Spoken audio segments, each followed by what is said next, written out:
Phone में क्या कर रही है?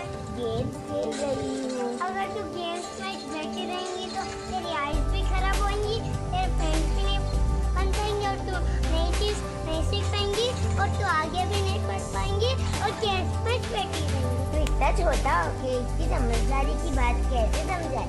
मेरे को भी समझना है, मेरे को भी सुधरना है।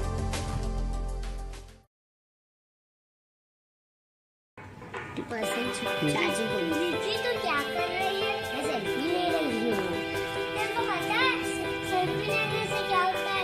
तेरी टाइम वेस्ट भी होंगी और तू खुद में खोई भी रहेगी। हाँ श्रीराम, तेरी भी बात सही है। अब से मैं सबके साथ फोटो लूँ।